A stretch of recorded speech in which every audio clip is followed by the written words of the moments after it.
So I pulled out all the seedlings from the shed, and they are really glad to be out in the real sunlight. I think they're pretty tired of those fluorescent light bulbs, and I'm tired of them being in there as well. May has been especially cold, as you know, and it's just really exciting to finally be past the freeze time and know that we can safely plant. So today I'll be planting, and this weekend, and then it's on the rest of the season. We're just planting, and then eventually we get to harvest. So I've got the pepper plants, and they will definitely take off once it gets really hot. They like it hot, so it's even still a bit too early to put them out, but I think I'm going to go ahead and do it just because they've been in under those fake lights for so long. But give it a few more days, moving them in and out, so bringing them in at night and out during the day. And then once I look at the temperature and see that it's going to be around 50 or above at night, then I think it's safe to put the peppers in. Tomatoes like it hot as well, but they're a little more hardy than the peppers, so I'm going to go ahead and put those out, and they're ready. And then the sweet potato slips, I bought those from Delaney's, and I'm really glad I did. The ones that I planted in the shed, which I'll show you in a minute, they made great roots, but I never really got any leaves off them. And I've done some more reading, and I think there's other ways to do it that would have worked better, where you lay the sweet potato on its side in some soil and just keep that soil moist. And so I might try it again, but I'm grateful that I was able to find those sweet potato slips at Delaney's and go ahead and secure them. I think I have about 50, so that'll make 50 plants. Mostly I'm going to plant those over at my mom's because they like it really hot. They're actually a tropical plant, and my garden doesn't get quite as hot as my mom's, so it'll be better off over there. And then I planted and got the butterfly milkweed to grow, which I showed you a few weeks ago. I had to stratify that by putting it in between coffee filters, wet coffee filters, in a Ziploc bag in the fridge. Left it in there for about 6 weeks, so that's kind of like simulating winter. Those seeds need to stratify, which is to be cold for a period of time, and then plant them, and they all bloomed or sprouted. So I'm going to put those in the ground, and they have a sensitive root system, so I put them in peat pots. That way I just plant the whole pot right in the ground. And really looking forward to those. They're supposed to be some of the best food for the monarch butterfly. The larvae will eat the leaves, and then the actual butterflies like the nectar, and it's a beautiful orange flower. So I'm going to put that in my perennial garden, which is great because it's so steep. You know, eventually my hope is that I don't have to disturb that soil. You know, those plants just come back every year. And that's a great way to treat a steep surface. I also planted a whole nother tray of sunflower seeds, and those things like to grow. They grow fast. I mean, in a day or two they're up, which is exciting because not everything is that way. The other tray I planted, I'm trying to use up some old seeds, so I put some dates down. Some of those seeds are 3 years old. I thought they would come up, but they haven't yet. And even some newer seeds, even for this year, haven't come up yet, and I'm not quite sure why. So I'm just going to keep watering them and keeping them in the sun and see what happens. And maybe in another week or so, if nothing comes up, I'll go ahead and put some more seeds in there and see what happens. But what is up in that tray is 7 happiness loofah seeds, which are a type of squash, and I'm going to plant them along the fence line, and they will grow like a gourd basically, and then when you let it dry out and decompose, you've got a natural loofah, which is what you buy, you know, to scrub your body. So I thought that would be pretty cool to grow our own scrubbers. And so today I also want to show you about my compost ring that I worked pretty hard to put together, and I am also going to plant some beans and lots of different seeds and just talk about where we're at down there in the garden. So for the sweet potato slips, these are the ones that I've been showing you all these weeks that have such great root systems, but no leaves were coming out. Only one was sprouting leaves, and I cut that part off. But what I've learned through my reading is that you don't want to like take the slip completely off until you get some roots. So you want to leave some of the potato there because that's giving it nutrients. So I just stuck that in the water and covered the end so it would start rooting. So what I could do is take, break one of these would be considered a slip, and it's got roots there, so that could grow its own sweet potato plant. So here I have maybe 4 or 5 slips that could be planted to grow sweet potatoes. And in these, because they weren't doing anything in water, there was no leaves coming up. I read that maybe they needed to be in dirt instead, so I went ahead and put them in soil. And I do see, if you look close here, you can see some eyes coming out where they're going to sprout some leaves, so that's encouraging. But it's certainly not soon enough to get your sweet potato crop going. So this was kind of an experiment. So if I had just done this, I would only end up with 4 or 5 sweet potato slips right here to get started with. And so luckily I did what I told you. I went to Delaney's. They have somebody who grows sweet potato slips for them down in Stewart. And I actually had to get on their list earlier in the season. It's something that will sell out. And I bought 2 bundles. They called me the day they arrived. And I'm so glad I did. It was early. I couldn't believe how early they came in. Way too soon to plant. You really don't want to plant sweet potatoes till it's hot. So I kind of took them and put them in this pot and gently covered them with some soil just to keep them happy until they can go in the ground. So when they come to you from a grower, either you can buy them and have them shipped to you,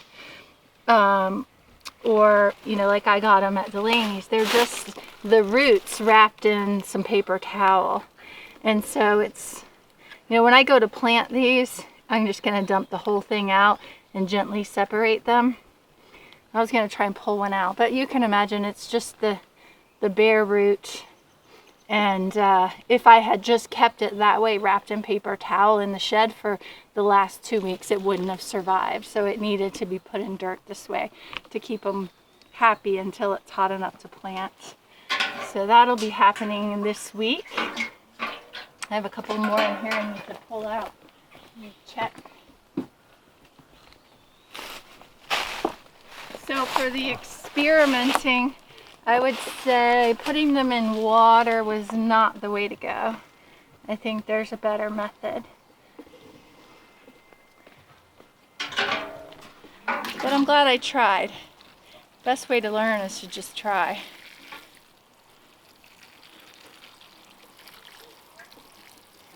So I'll keep working on them, and if they get slips, I don't know. They do make pretty house plants, so just keep them going that way too.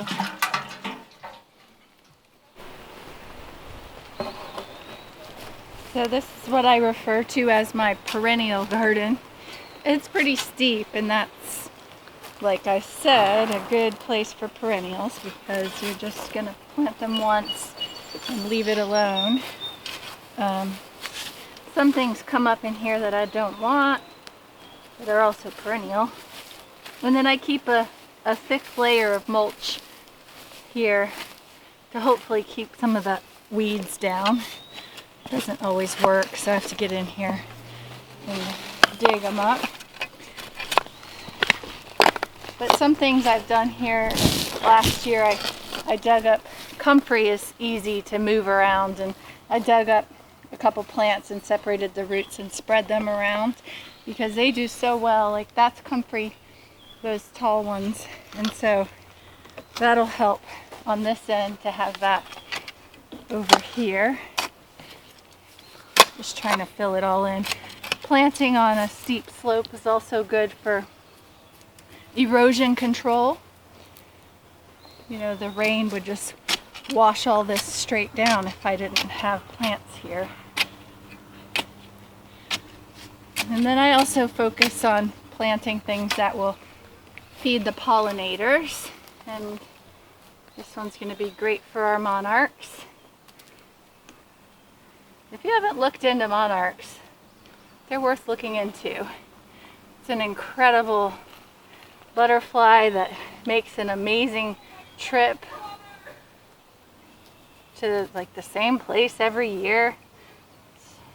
So this is a peat pot, and it's good for root systems that don't do well with transplant. It's wet right now, it's just kind of coming right apart. But I'm taking that top edge off, but then I'm going to bury it, and then the roots can just break through when they're ready, and it'll disappear into the soil. Well, maybe I shouldn't have ripped it. It's like that little baby came out.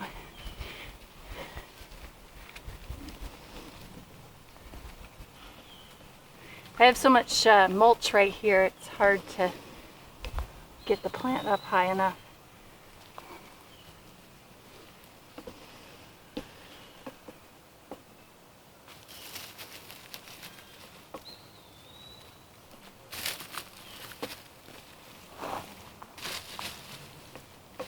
These should grow to be about 18 inches tall, maybe a little taller, up to 3 feet tall.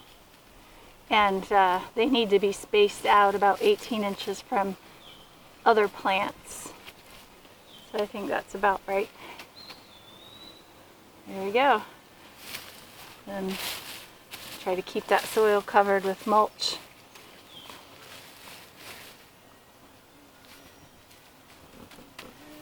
And I'm going to put a couple more because I want that orange color to really pop or stand out. So if I have a few clustered together, that'll be pretty. So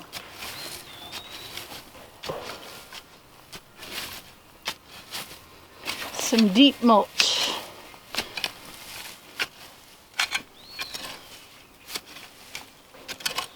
But having that deep mulch also helps keep that soil beneath softer and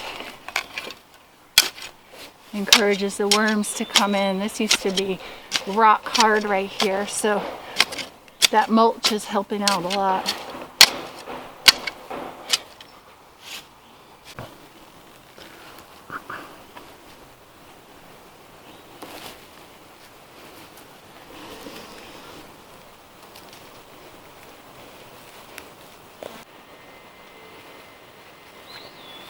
Just trying to get the soil to the same level as that soil inside this peat pot. And then this time I learned from the last time. I'll tear it off after it's in the ground.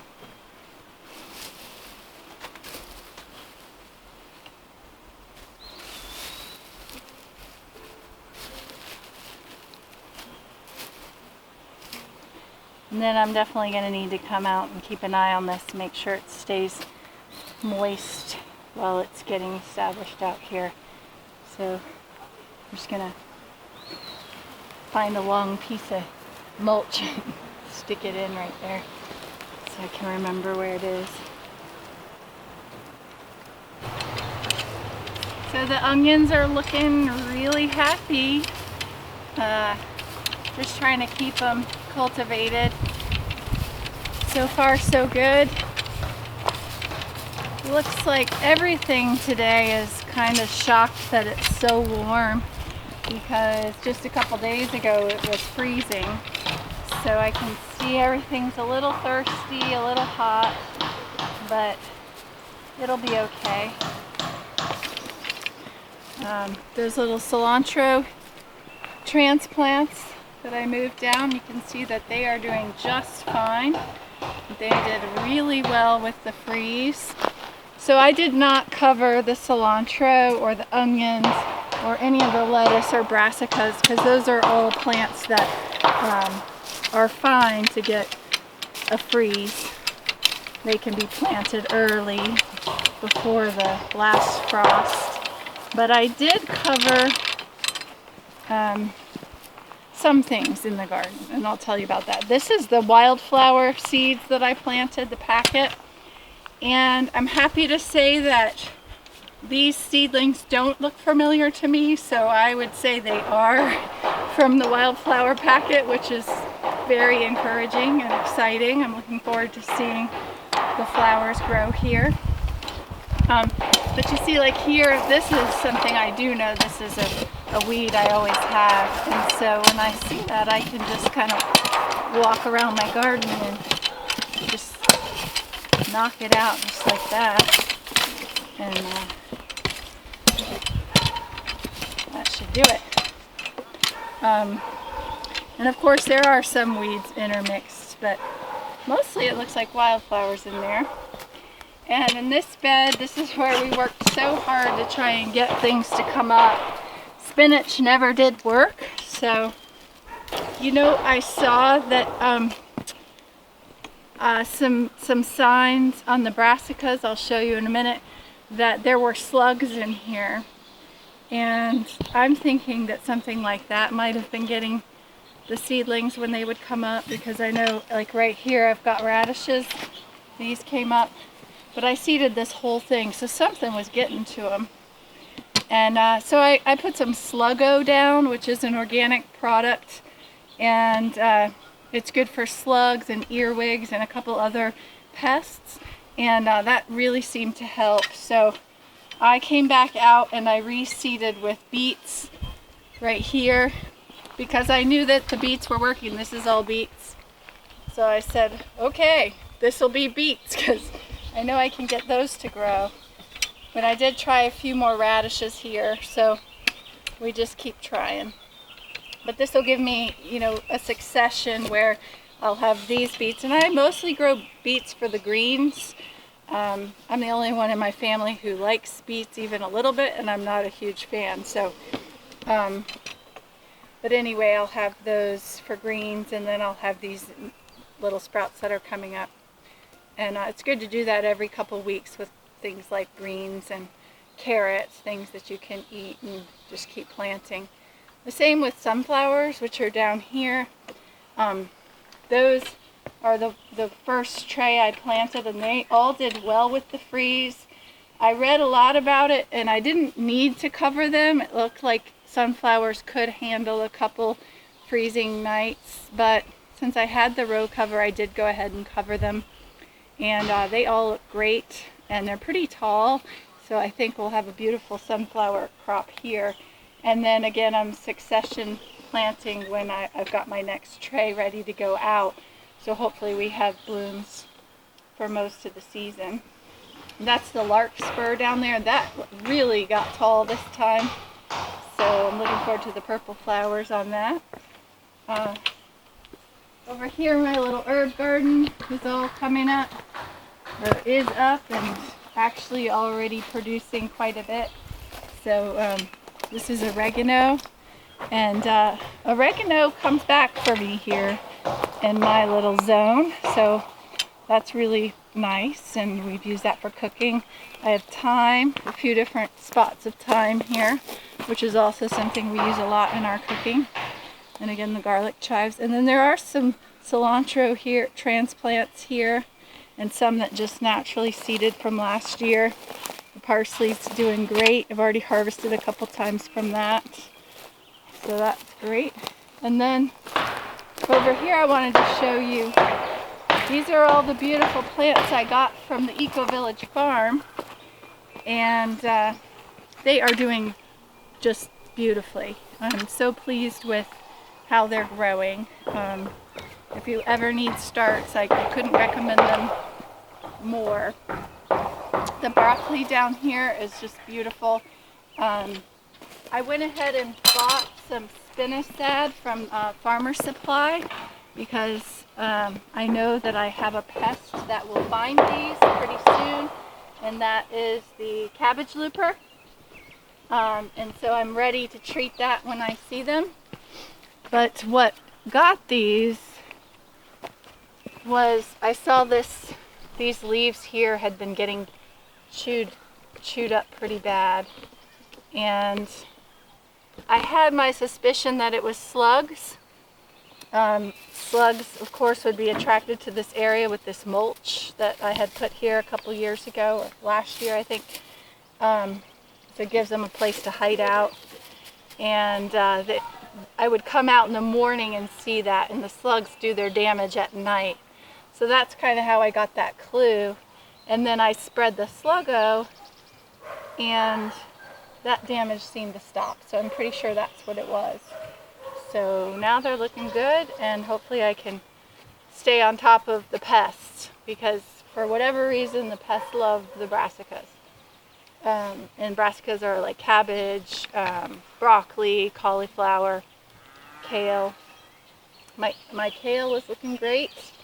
I started harvesting from this plant already. I like to use it in my smoothies, so I just harvested all back, and then I moved down to the next plant and just keep going, and by the time I get to the last one, this one will be ready again. So it's a pretty happy spot here, and very exciting. I did cover the potatoes.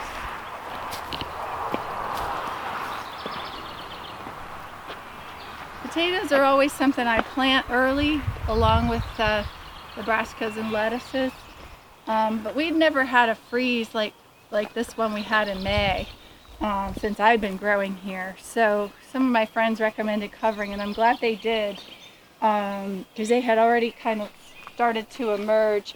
And you can see where I used the white row cover here and just kept them covered for the several days where that freeze was happening, and it seemed to work out okay. There's a little tip of this one that got hit right here,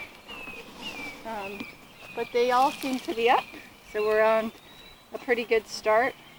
And what I usually do once they start coming up is cover them, so I'll go ahead and do that since we're here.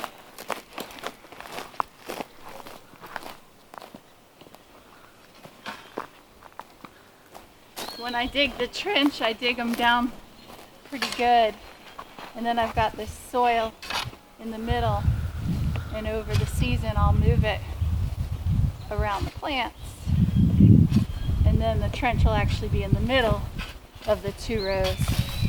So just keep covering them like that. That way you're sure you're keeping those potatoes covered. You don't want them to see the sun, because they get turned green and that makes them toxic. So you can cover them up so just a little bit of that plant's poking out. This one got happy real fast, so I can cover that more and just go through. It also kind of helps to keep the weeds down because you're basically turning it. A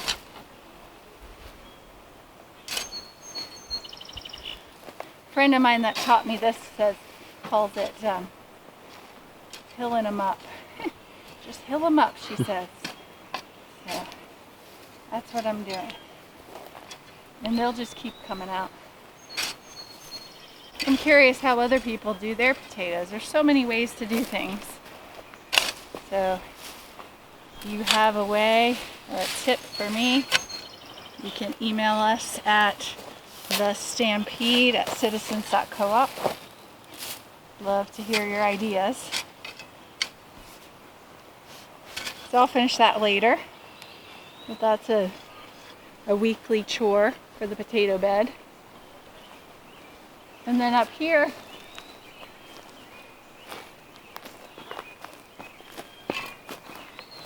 I have something interesting, and that is I planted these cherry trees when we first moved to this property, and it's the first year they're actually going to produce cherries, which is very exciting, but also frustrating because I put them where I did without the foresight that they were going to shade my garden.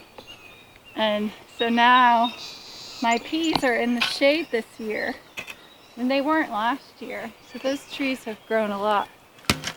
So They're doing okay, but I don't know how much we'll get from them because they're really trying to grow in the shade. They just do that all by themselves. They just find the fence and climb up.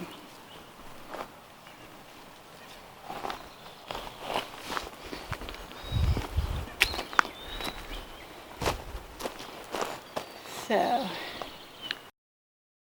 I love to take pictures of things on the farm and what we're doing, and especially beautiful crops or special moments. And we post that on Instagram and Facebook and share that experience with others. I think it's a good glimpse for people who aren't familiar with farming to get a sense of what happens on the farm and what goes into the creation of good food. I can do that with our connection through citizens. Fiber's good for you. So this is the sluggo, and I was just looking down here and saw some more damage that looks like evidence of slugs just around this Swiss chard. So I'm going to go ahead and sprinkle a little more. But this says it's for earwigs, cutworms, sow bugs, pill bugs, slugs, and snails. It's organic certified. Basically it's iron phosphate. So it will kill those guys, but not harm those beneficials that you still want in the garden. So hopefully that's gonna take care of that problem there. And then I had the other place where I had that damage was down here. I'm just gonna sprinkle a little more there too.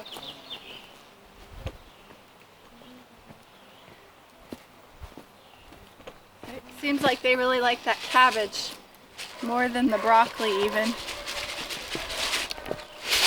And I did sprinkle this over where I was having trouble with that spinach. And the cutworms could be what was killing those seedlings. Cutworms will just eat those fresh seedlings right off and cut them basically right off when they grow. So hopefully that's taking care of my problem. But this is great if you have strawberries and you're seeing a lot of slugs there. I use that on my strawberries as well. It's just so important to come out every day and take and inspect, because if you wait too long, you know, you miss this kind of damage. And it's okay, the outer leaves it's going to be fine. So I still have that inner part where the cabbage head is going to grow. So I caught it hopefully in time. I think so.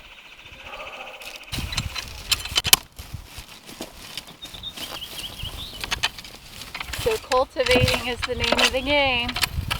Every time I'm out, I'm really learning to just go everywhere with my stirrup hoe.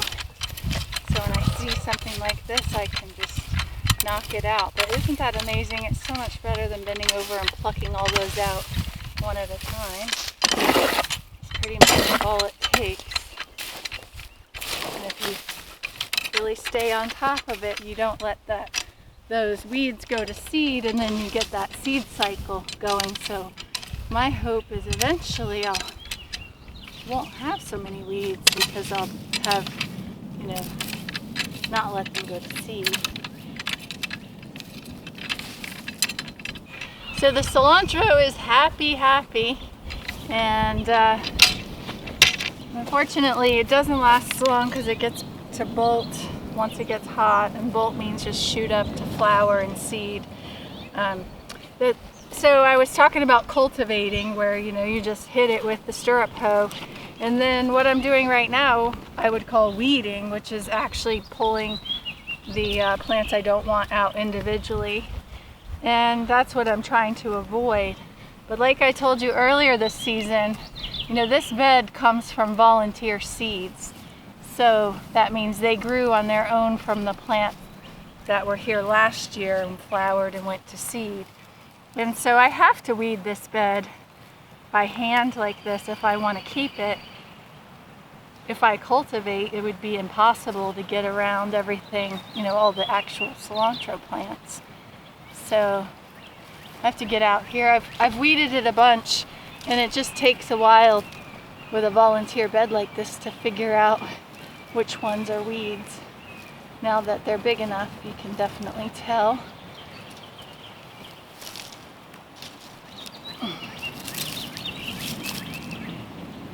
and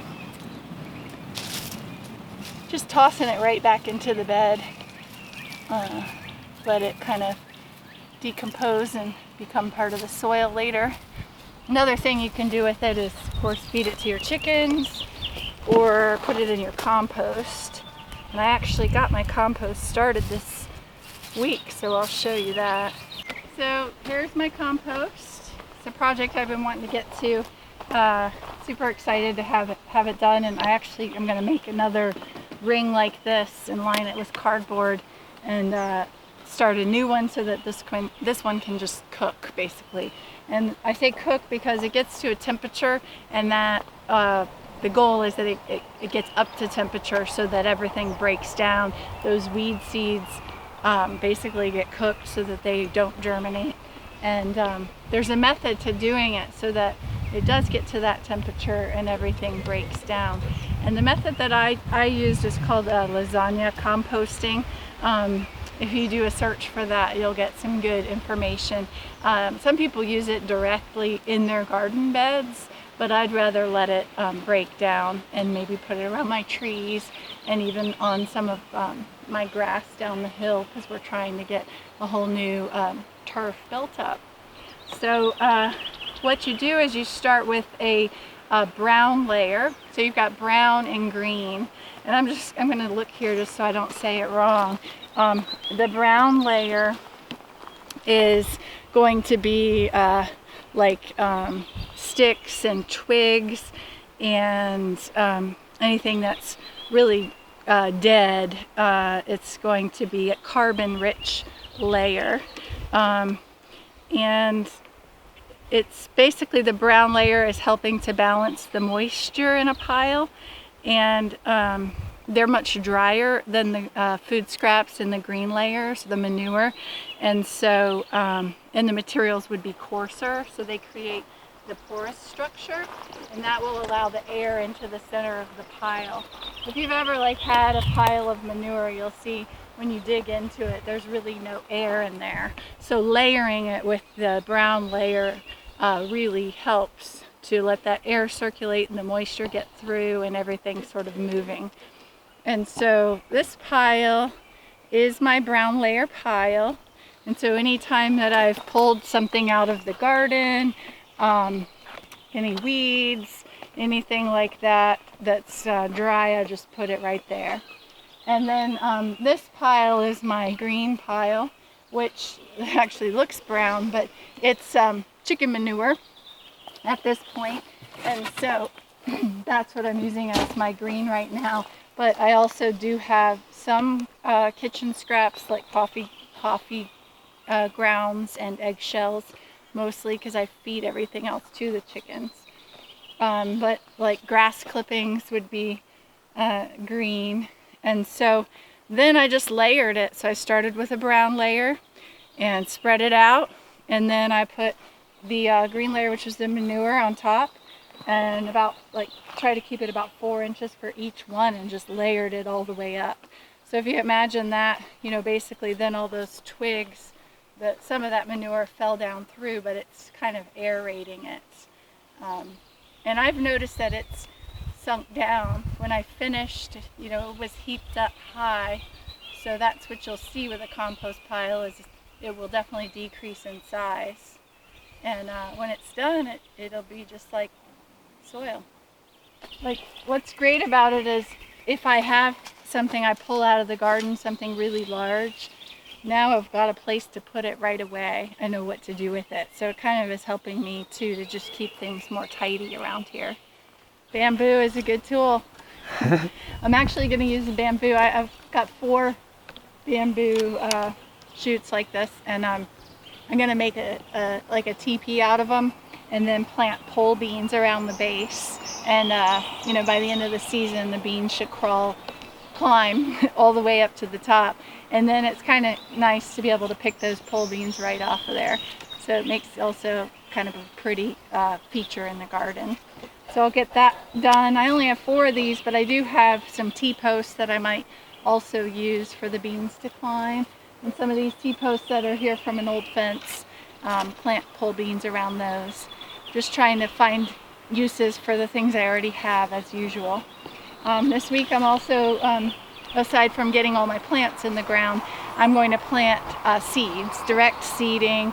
I'm going to direct seed the beans. I'm going to direct seed squash and cucumbers, as well as pumpkins, summer squash and winter squash. And those will come up quick outside when it's so warm. And by the time, a couple weeks, we'll see them, and in a month's time they'll start to produce. It's kind of amazing how fast, especially the summer squash, comes out. And that'll just basically, I'll just keep moving down, and before we know it, the garden will be full of plants. It's kind of hard to believe, but it will happen.